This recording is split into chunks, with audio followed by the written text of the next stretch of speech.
मैं इतना तो गारंटी दे सकता हूँ कि केमिस्ट्री के बस आप ये क्वेश्चन हल कर लेते हैं तो इसके अलावा आपको एग्जाम में कुछ करने की आवश्यकता नहीं है। मैं ये हमेशा बोलता रहा हूँ फिजिक्स में कि आप और भी न्यूमेरिकल हल कीजिए, लेकिन केमिस्ट्री में, क्योंकि केमिस्ट्री बच्चों ज़्यादा न्यूमेरिकल वाला सब्जेक्ट है नहीं, तो जितने इंपॉर्टेंट न्यूमेरिकल यहाँ पे हम आपको करवा देते हैं। और जैसा कि मैंने बताया डेली हम 5 न्यूमेरिकल करवाएंगे और 5 किससे क्या बनता है, हम डेली 10 क्वेश्चन के इंपॉर्टेंट सीरीज दे के आते हैं यूट्यूब पर प्रतिदिन यूपी बोर्ड क्लास 12 के बच्चों के लिए। तो स्वागत है बच्चों एक बार फिर से आपका अपने यूट्यूब चैनल गुरुकुल में। और आज हम पढ़ने वाले हैं क्लास 12 के यूपी बोर्ड के केमिस्ट्री के 10 ऐसे इंपॉर्टेंट क्वेश्चन जो 2022 एग्जामिनेशन के लिए बहुत ही महत्वपूर्ण है। तो चलिए आपका महत्वपूर्ण समय बर्बाद किए बिना बच्चों हम अपने वीडियो को स्टार्ट करते हैं, क्योंकि आपका समय अब समय नहीं रह गया है, आपका समय अब महत्वपूर्ण हो गया है बच्चा। तो चलिए देखिए, प्रथम क्वेश्चन आपके ब्लैक बोर्ड पे लिखा हुआ है और ये प्रश्न 20, 18, 16, 14 में आया हुआ है। क्योंकि ये प्रश्न आप देख सकते हैं 2 वर्षों के अंतराल के बाद आ रहा है और ये इंपॉर्टेंट प्रश्न भी है, तो हो सकता है कि 2022 में भी आ जाए। इस उम्मीद के साथ इस प्रश्न को लाया गया और ये प्रश्न बहुत ही छोटा सा और बहुत ही अच्छा प्रश्न है। प्रश्न पढ़िए बच्चा। एक ठोस द्रव्यमान में, क्या बोला, एक ठोस द्रव्यमान में पोटेशियम परमाणु क्रिस्टलीय घनीय जालक के केंद्र में स्थित है। क्या है? क्रिस्टलीय घनीय जालक के केंद्र में स्थित है। ये हेडलाइन कर लीजिए, में स्थित है। पोटेशियम के 4 ग्राम में इकाई सेलों की अनुमानित संख्या क्या होगी? पोटेशियम का परमाणु भार आपको दिया है 39। कभी कदार क्या करता है कि परमाणु भार आपको नहीं देता है, तो ये आपको पता होना चाहिए बच्चा। अच्छा, तो हमसे पूछा क्या है, सेलों में अनुमानित संख्या क्या होगी? 4 ग्राम में इकाई सेलों की कितनी संख्या होगी? तो इसके लिए पहले हमको ये जानना पड़ेगा परमाणु क्रिस्टल कैसा है, तो घनीय जालक के रूप में है। कैसा है? घनीय जालक के रूप में बच्चा, घनीय जालक के रूप में है। ये तो हमें पता चल गया। जब कोई भी सेल घनीय जालक के रूप में होते हैं तो उनकी प्रति इकाई सेलों की संख्या कितनी होती है? जब घनीय जालक में है अर्थात प्रति इकाई सेलों की परमाणु की संख्या कितनी होगी? 2 होगी बच्चा। कितनी होगी? 2 होगी। तो ये चीज आपको पता होना चाहिए, अर्थात प्रति इकाई सेल में परमाणु की संख्या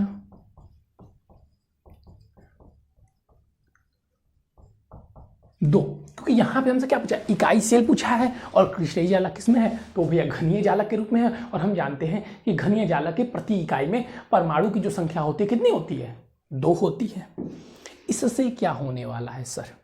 तो हम क्या करेंगे, हम 4 ग्राम में कितने परमाणु है निकाल लेंगे और 2 से भाग कर देंगे, तो इकाई सेलों की संख्या हमारे पास आ जाएगी बच्चा।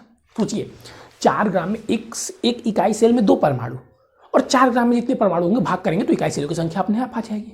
अच्छा सर, ये बात तो आपने ठीक बोली। तो अब हम इकाई सेल निकालेंगे कैसे? तो देखिए अब हम निकालते हैं। तो 4 ग्राम में परमाणुओं की संख्या पहले हम निकालेंगे। क्या निकालेंगे? 4 ग्राम में परमाणुओं की संख्या। 4 ग्राम क्या है हमारा? पोटेशियम है ना। 4 ग्राम पोटेशियम में, 4 ग्राम पोटेशियम में परमाणुओं की संख्या, परमाणुओं की संख्या बराबर क्या हो जाएगा? 4 ग्राम में मोलों की संख्या, 4 ग्राम में मोलों की संख्या और गुणे में अवोगाद्रो संख्या Na। ठीक है, यहां तक अगर मैं सही हूं। अब 4 ग्राम में मोलों की संख्या, मोल गुणे अवोगाद्रो संख्या होता है। यहां पे मैं ज्यादा दूर चला जा रहा है, कोई बात नहीं। चलिए, तो क्या हो जाएगा? 4 गुणे मोलों की संख्या। अब 4 ग्राम में मोलों की संख्या क्या होगी? मोल की संख्या क्या होता है? कौन बताएगा? जल्दी डू फास्ट। कौन बताएगा? जल्दी सर बताइए, आप बता दिए। चलिए, होता है मोल बराबर बच्चों भार बटे अणु भार, भार बटे अणु भार, और इनटू हमारा Na। अब देखिए यहाँ पे हमें भार दिया हुआ है, अणु भार दिया हुआ है, Na दिया हुआ है। हो गया प्रश्न हल। हम यहाँ पे रख देते हैं। भार हमारा कितना है? 4 ग्राम 4। अणु भार कितना है? 39। और ये 6.02 × 10⁻23। ये तो आपको पता ही होगा। इतनी चीज़ें हम कर लिए। अब हमें क्या निकालना है? हमें निकालना है 4 ग्राम में इकाई सेलों की संख्या। तो अब यहाँ पे हम डायरेक्ट कर देते हैं। 4 ग्राम में, यहाँ पे मैं लिख देता हूँ बच्चा इधर 4 ग्राम में इकाई सेलों की संख्या। चलिए 4 ग्राम में इकाई सेलों की संख्या क्या हो जाएगा? बस 2 से भाग दे दीजिए सर। बहुत बढ़िया, बहुत अच्छा बच्चे। तो 4 इंटू में 6.02 इंटू 10 के पावर 23 अपॉन में 39 इंटू में 2। एम आई राइट? इससे क्या हो जाएगा बच्चों? इससे इकाई सेलों की संख्या आ जाएगी। अब अगर आप इसको सॉल्व करेंगे तो ये आएगा आपका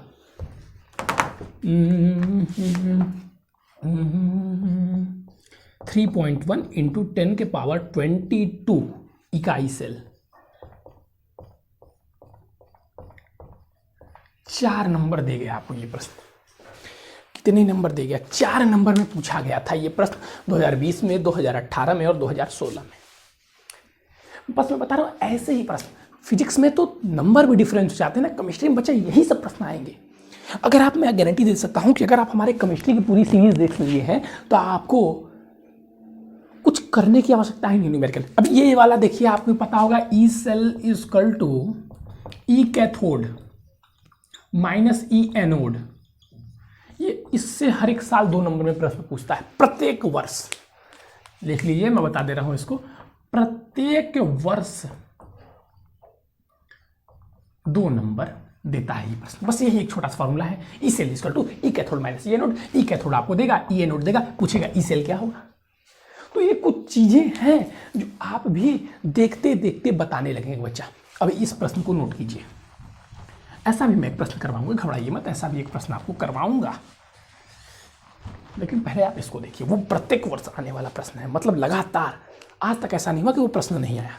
ठीक है, तो इस प्रश्न को अच्छे से समझिए और नोट कीजिए। ठीक है, स्क्रीनशॉट ले लीजिए बच्चा। अब मैं दूसरे प्रश्न की ओर चलता हूं।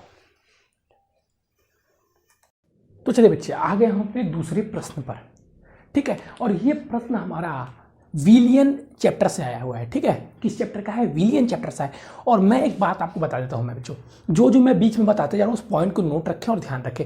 विलियन से एक प्रश्न देखिए, ये क्या आया हुआ है? ये आया हुआ बच्चा क्वथनांक में उन्नयन के लिए। ठीक है, क्वथनांक में उन्नयन के लिए। तो या तो आपका क्वथनांक से उन्नयन से आएगा, या गलनांक के औनमन से आएगा, या वाष्प दाब के औनमन से आएगा। तीनों फॉर्मूले आपके बुक में दिए हुए, तीनों बताया हुआ है। तीनों में से एक प्रश्न हर एक वर्ष आते हैं। तो ये प्रश्न आपका आया था, देखिए मैं लिखना भूल गया। ये प्रश्न बच्चा आपका आया था 2020 में, 2019 में, 2017 में और 2015 में। एक बात ध्यान रखिएगा सर, मैं जाते 2020 वाले प्रश्न क्यों करवा रहा हूँ? 2020 वाले प्रश्न ज़्यादा करने का बच्चों ये कारण है, आप 2020 में हर एक प्रश्न को आए हुए टच कर लीजिएगा, छोड़िएगा मत, उससे आने की चांसेस ज़्यादा रहते हैं। अब देखिए इस प्रश्न को, एक वाष्पशील पदार्थ कैसा है बच्चा? वाष्पशील है। 2.5 ग्राम की, ठीक है, 100 ग्राम बेंजीन में घोलने पर, बेंजीन में मतलब विलय क्या है और विलायक क्या है? जो कम रहता है विलय, मैं बताया भी था, देखिए विलय और विलायक। एक मैं ट्रिक बता देता हूँ आज भी। विलय कितने, विलय लिखने पे क्या है? 3 अक्षरों से बना हुआ है, मतलब कम, मतलब जो पदार्थ कम होगा क्या हो जाएगा? विलय। विलायक क्या है? बड़ा है। तो ये क्या हो गया? जो इसमें अधिक होगा वो विलायक। ठीक है, तो विलय और विलायक में कंफ्यूज हमारे बच्चे नहीं होते, अब आप भी नहीं होंगे बच्चा। चलिए, विलय विलायक हो गया सर जी। अब समझिएगा, तो यहाँ पे मैं बताता हूँ, जो जो हम पढ़ते जाएंगे लिखते जाएंगे। तो विलय का क्या हो गया? विलय का द्रव्यमान कितना हो गया? 2.5 ग्राम।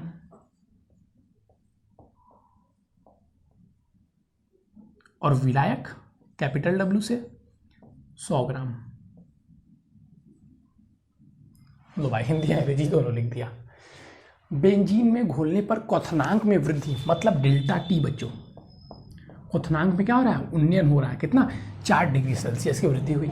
बेंजीन के लिए मोलल उन्नयन स्थिरांक, मतलब बच्चा Kb का मान दिया हुआ है, मोलल उन्नयन स्थिरांक 2.67। तो क्या पड़ा? पदार्थ के अणु भार की गणना कीजिए। क्या? पदार्थ के अणु भार की गणना कीजिए। ठीक है बच्चा, हमें क्या निकालना है? हमें अणु भार निकालना है। अच्छा, अब आपको अगर फॉर्मूला याद होगा, तो फॉर्मूला क्या था बच्चा? फॉर्मूला किससे? क्वथनांक के उन्नयन से।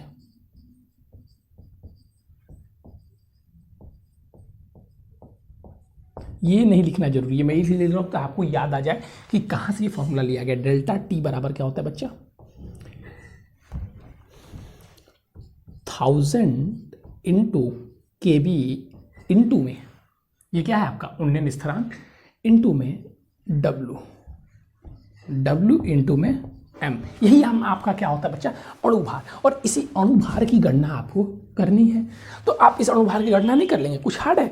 T दिया हुआ है, ये दिया हुआ है, ये दिया हुआ है, ये दिया हुआ है, ये दिया हुआ है, ये दिया हुआ है। सर आप भी करके दिखा दीजिए, इतना ही आसान है। तो लो भाई, डेल्टा टी की वैल्यू हम रख देते हैं पहले। डेल्टा टी 4000 का 1000 इंटू में KB 2.67, W दिया हुआ है 2.5 और कैपिटल W आपका दिया हुआ है 100 और इंटू में आपका क्या दिया हुआ है? अणु भार। हमें निकालना है अणु भार। ये 2 0 ऐसे कट जाएगा और इसको आप लेके आइए ऊपर, तो ये आपका हो जाएगा। इसको आप यहीं से काट सकते हैं 5 2, तो ये आ जाएगा। तो क्या हो जाएगा बच्चा? M इक्वल टू, यहाँ पे लिख दूँ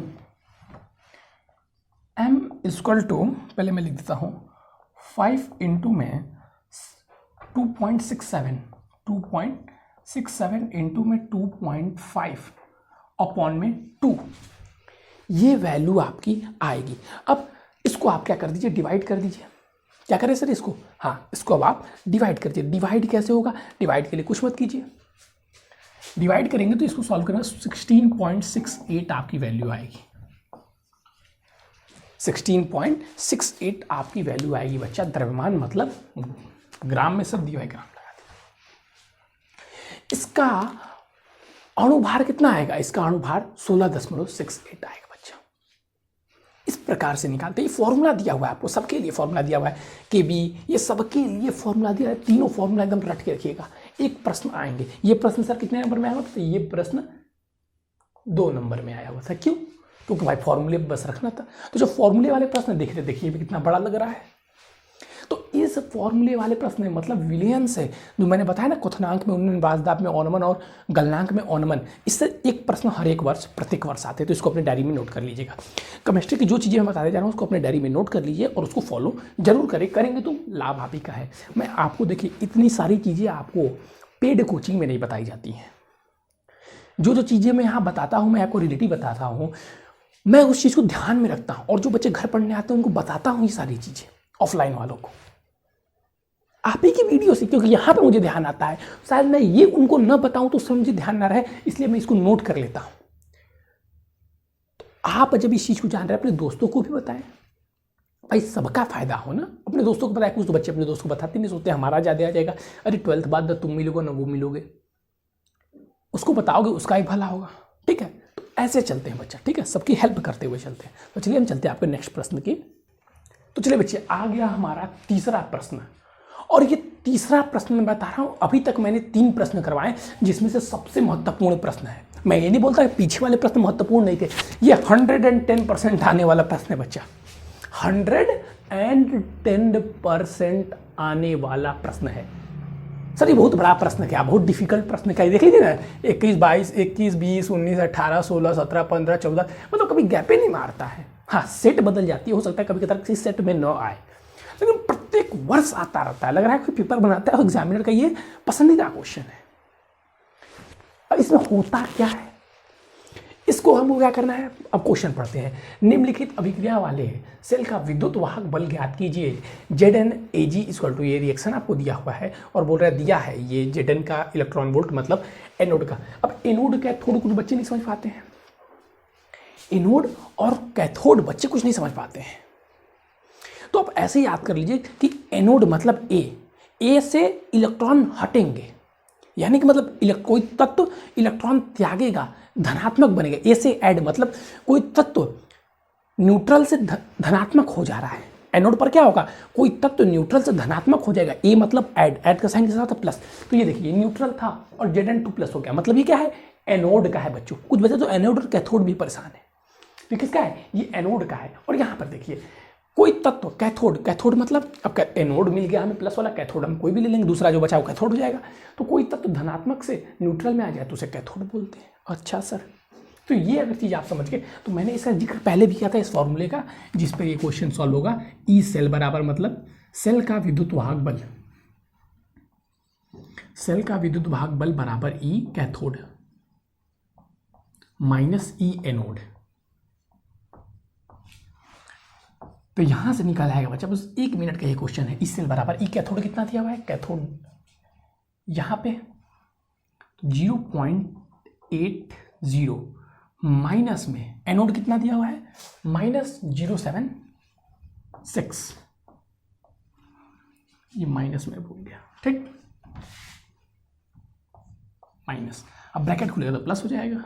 इतनी सारी चीज़ें आपको दिखाने की जरूरत नहीं, मैं इसलिए दिखा रहा हूँ तो कुछ बच्चे कंफ्यूज हो जाते हैं। आप पेपर में कुछ डायरेक्ट प्लस लगा कर सकते हैं। अब इसको ऐड कर दीजिए तो आ जाएगा कितना, 1.56 वोल्ट, खत्म, ये सेल का हो गया, खत्म, टाटा बाय बाय। बस इतना ही प्रश्न था, और ये ज़्यादा नंबर का नहीं आता है, मैं झूठ के बोलूँ 2 नंबर का आता है, लेकिन प्रत्येक वर्ष आता है। तो एक छोटा सा प्रश्न आपको 2 मिनट दे दे, क्या भाई मजाक चल रहा है क्या, एक छोटा सा प्रश्न आ रहा है 2 मिनट दे चला जा रहा है, और तभी आप बोलेंगे नहीं हम तो एटीट्यूड वाले हैं, हम 2 नंबर नहीं लेंगे, तो मत लीजिए, हम क्या कर सकते हैं उसमें। चलिए ये प्रश्न बहुत ही अच्छा है बच्चों, इस प्रश्न को नोट कीजिएगा, 110% मैं एक बार फिर से बोल देता हूँ, ये प्रश्न आता है, नोट कर लीजिए डायरी में। एक विलयन से क्वथनांक में उन्नयन या गलनांक में अवनमन या वाष्प दाब में अवनमन, एक प्रश्न आता है प्रत्येक वर्ष, तीनों में से।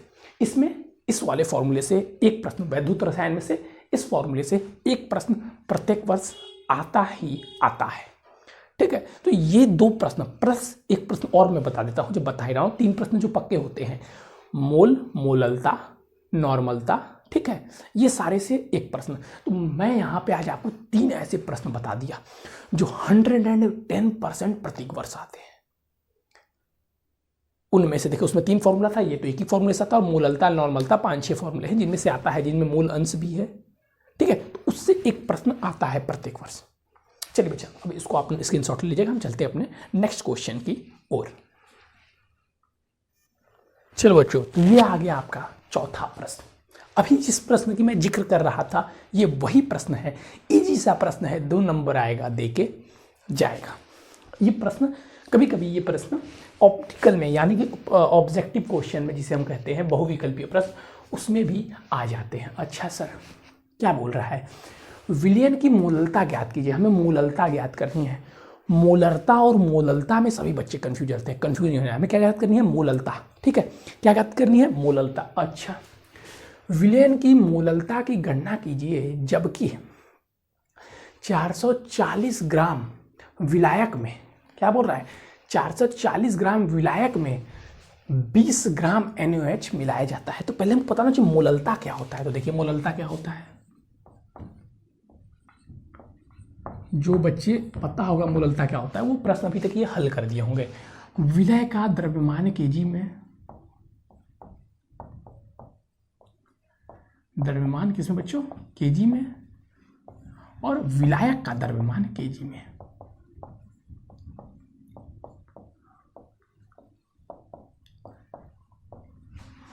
ठीक है, विलायक का द्रव्यमान केजी में। सॉरी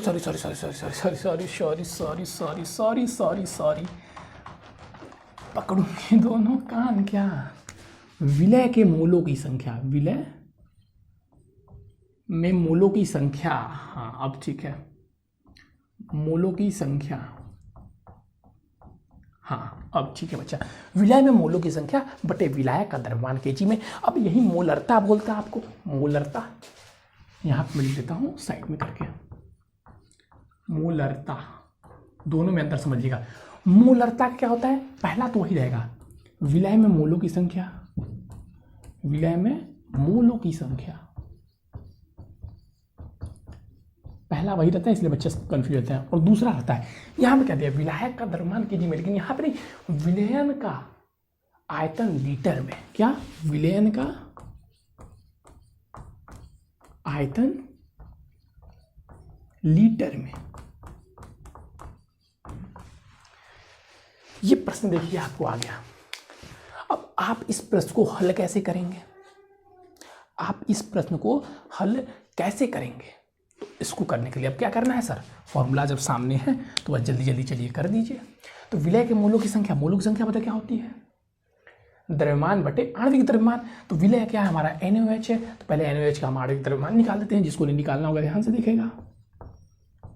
N के कितने अणु है, एक। N का आणविक भार क्या होता है, मोलर द्रव्यमान, जिसे हम मोलर द्रव्यमान कहते हैं 23, और एक अणु है तो × 1। फिर ऑक्सीजन का 16, और सब में एक एक अणु है तो एक जोड़ते जाएंगे तो ये हमारा कितना आ जाएगा, 40। यानी NaOH का आणविक मोलर द्रव्यमान कितना आ गया, 40। अच्छा, हमें अब इसका आणविक द्रव्यमान 40 आ गया। तो विलय में मोलों की संख्या क्या हो जाएगी, 20/40 अपॉन में विलायक का द्रव्यमान केजी में दिया है 440 ग्राम, ग्राम को केजी में कन्वर्ट करने के लिए 100,000 से डिवाइड कर दीजिए। अब क्या होना था, एक जीरो से एक जीरो कट गया, एक जीरो से एक जीरो कट गया, 2 से 2 टाइम्स में, तब ये क्या हो जाएगा बच्चों, ये बदल के आपका आ जाएगा 100/88। क्या मैं सही हूँ कि नहीं, ये आप बताइए। 100/88। अब अगर आप इसे सॉल्व करते हैं तो आ जाएगा 1.14।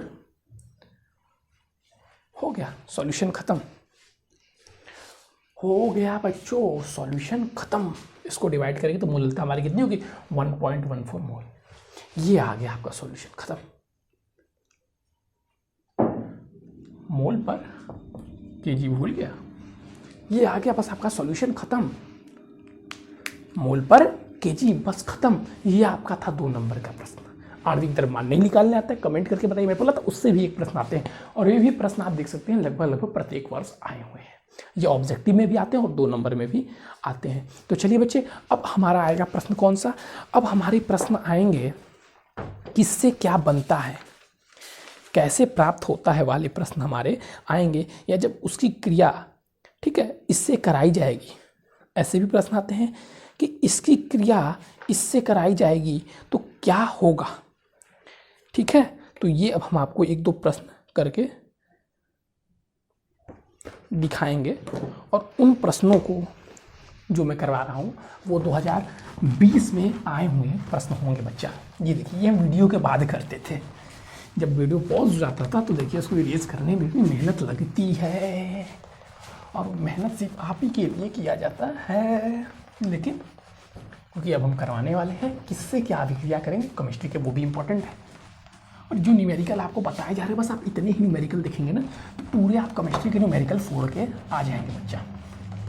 पूरे आप केमिस्ट्री के फोड़ के न्यूमेरिकल आ जाएंगे।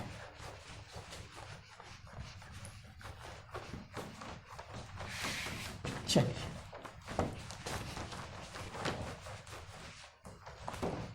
तो हम करने वाले हैं इससे क्या प्राप्त होता है। तो जल्दी जल्दी देख लेते हैं बच्चा, टाइम भी हो गया है, वीडियो आपका ज़्यादा लंबा ना हो जाए।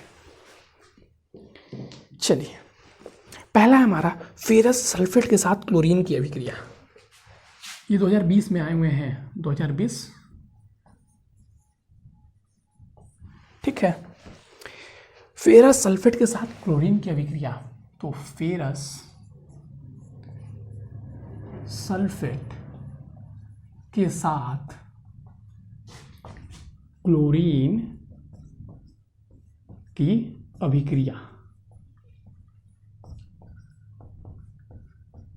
ठीक है। तो ये प्रश्न हम देखते हैं, फेरस सल्फेट के साथ क्लोरीन की अभिक्रिया। तो ये देखिए बच्चा, फेरस सल्फेट के साथ हम क्लोरीन की जब अभिक्रिया करवाएंगे तो फेरस सल्फेट क्या हो जाएगा, FeSO4 प्लस, किससे अभिक्रिया करवाना है, क्लोरीन से। तो फेरस सल्फेट की क्रिया हमेशा H2SO4 से उपस्थिति में करवाएंगे, किससे, क्लोरीन से। फेरस सल्फेट से क्लोरीन की क्रिया किसकी उपस्थिति में करवाएंगे, H2SO4 की उपस्थिति में हमेशा करवाएंगे बच्चों। तो हमारा बन जाएगा क्या, FeSO4 का होल थ्राइस प्लस 2HCl ठीक है। फेरस सल्फेट की क्रिया क्लोरीन से करवाने पर तो उसको हमेशा H2SO4 के अम्लीय माध्यम में करवाएंगे तो हमें ये प्राप्त होगा। मैं केमिस्ट्री का कोई अच्छा टीचर नहीं हूँ बच्चों, लेकिन यहाँ आपके पिछले वर्षों के विगत वर्षों के प्रश्न करवाने की बात है। न्यूमेरिकल देखिए मैं आपको समझा पा रहा हूँ, लेकिन इसको क्या समझाना है इसमें भी, और ये आपके पिछले वर्षों से आए हुए प्रश्न है, ठीक है। तो इनको आप नोट कर ले। एक प्रश्न मैं आपको और करवा देता हूँ इसी प्रकार से। तो हाँ, ये देखिए इंपॉर्टेंट प्रश्न है, ये 3 बार पूछा गया है। तारपीन के तेल के साथ अभिक्रिया किसकी? फेरस सल्फेट की, तारपीन ने, हाँ क्लोरीन की, क्लोरीन की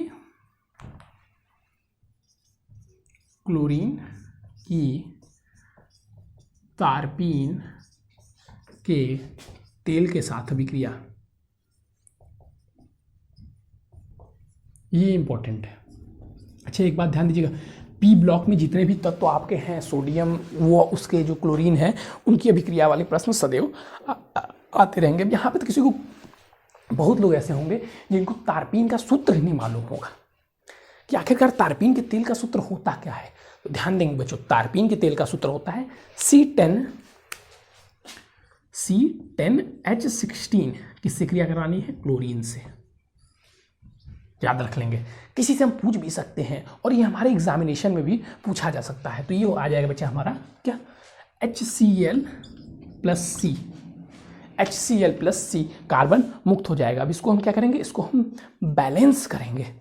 तो ये बैलेंस करने के लिए 8 यहाँ पर हो जाएगा, 10 यहाँ पर हो जाएगा और ये 6 HCl यहाँ पर भी 2 लगा देंगे बच्चा, तभी जाके ये बैलेंस होगा, ठीक है।